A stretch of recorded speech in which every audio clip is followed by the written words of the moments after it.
Hey guys, Furum here, and today I'm going to be testing the Porsche 918 Spyder with Hussarya package in multiplayer.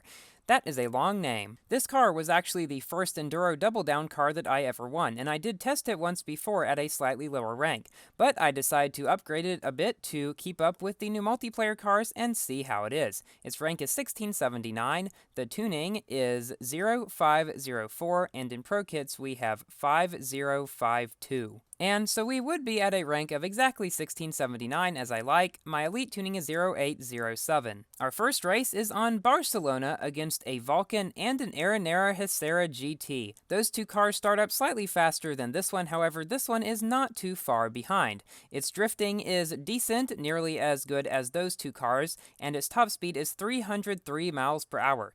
Just 2 or 3 miles per hour slower than the Hussarya GT, and just 5 or 6 slower than the Vulcan.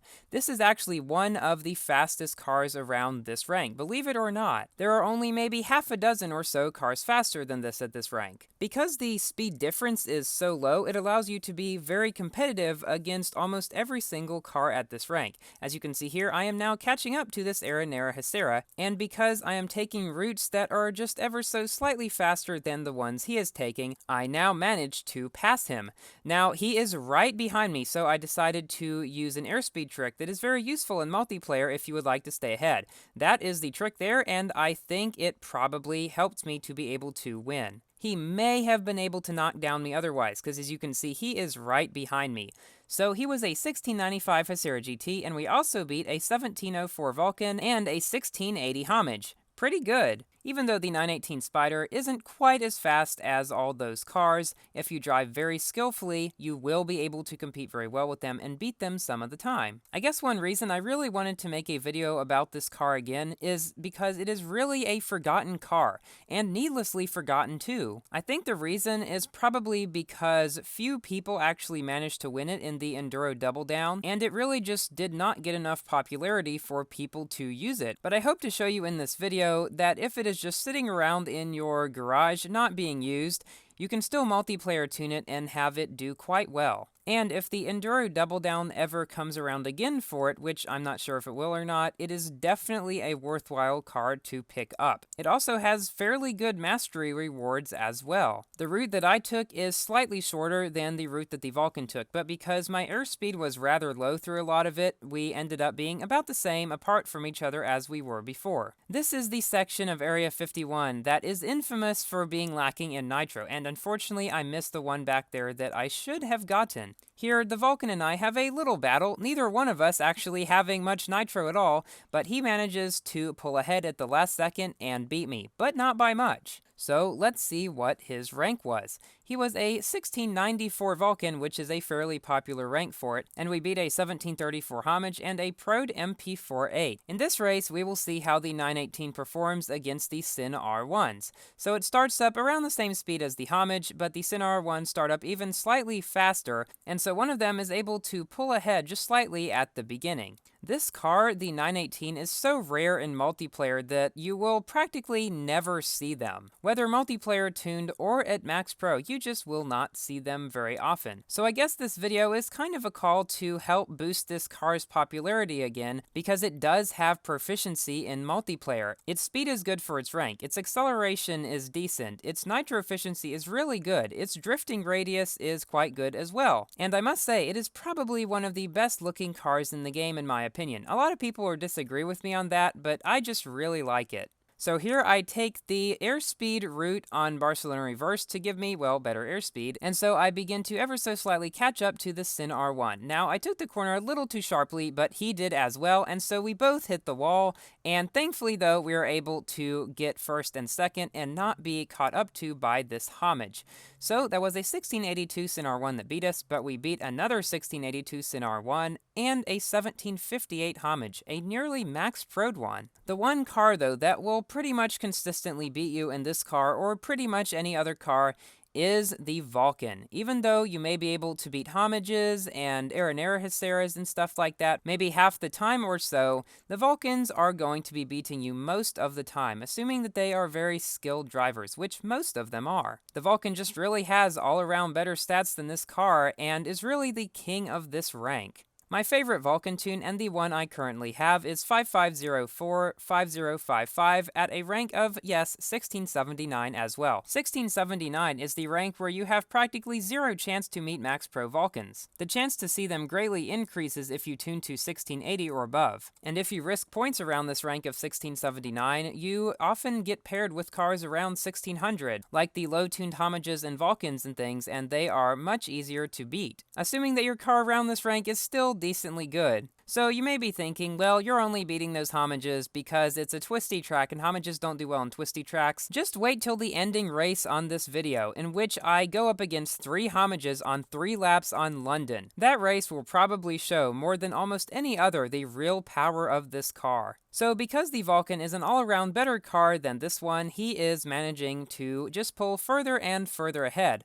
but I'm not that far behind. This route through San Diego Harbor is probably the safest route that is still quick, as going further left here and trying to force barrel off that ramp often leads to a wreck. And if you do manage to do it, it does not manage to save you hardly any time at all. So I just take the route that I did in this race, and it works out very well. There is a very low chance of wrecking. So this was a very rare race at this rank where I did get paired with a Max Pro Vulcan. But this has only happened a couple times to me, and it never happens if you are risking points. And in this video, since I was free racing, I could not risk points. In this race, we will see the power of the 918 against 3 Vulcans. Yes, 3 of them all in one race. They are all just slightly higher ranked than me by around 10 to 15.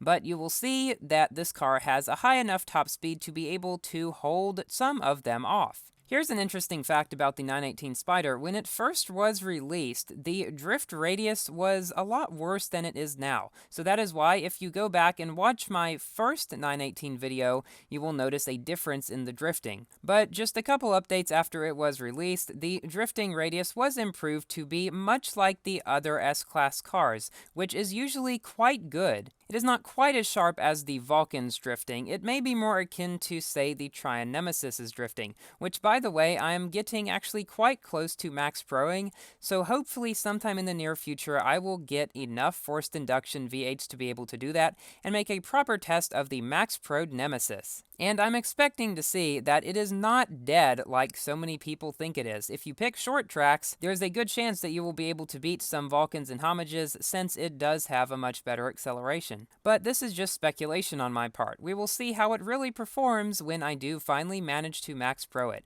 I do have a video of it at a rank of 1780 if you would like to see that. It performed fairly well at that rank, but its speed is just not very good at all unless you max pro it, and even then it's not great, but it is still more competitive. So we are now coming up fairly close to the end of the second lap. I have held off 2 Vulcans for a very long time, the entirety of the first 2 laps.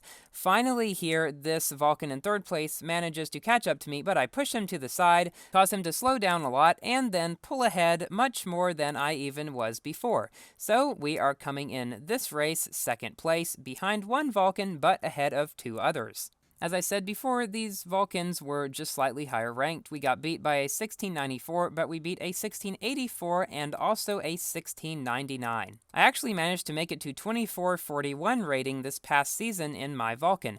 Hopefully, in one of the upcoming seasons, I will be able to make it to 2500, but since I always start back at 2000, that will be quite difficult. But I do believe the 1679 Vulcan can do it. So I've found that one big advantage you can get while playing multiplayer is taking the turns better than the other people, or sharper to be exact, because if they go wide and you go on the inside, you can pass some cars that are faster than you and win because of it. Now, I've also had plenty of experience of taking turns wider than other people and losing because of it. So yes, always try to take turns as close to the inside as you feel comfortable doing. Now, if you go too far on the inside, you risk hitting the inside, but in cars such as this one that drift very well, but not ridiculously aggressively like the Max Pro Vulcan does, you usually do not have to worry about that. That is one thing I really like about the 1679 Vulcan, its drifting radius is not as sharp as the Max Prode one. And I feel that because of that, it is a bit more controllable around the curves like the one on Munich and the one on Sector 8. So we are coming into the second lap of this race, and I decided to speed it up because, well, not much really happened, except toward the very end. So now I'll give you guys a little update on the update. It finally came out for Windows on Tuesday, and now I have a problem where I cannot actually use the mouse to fire Nitro.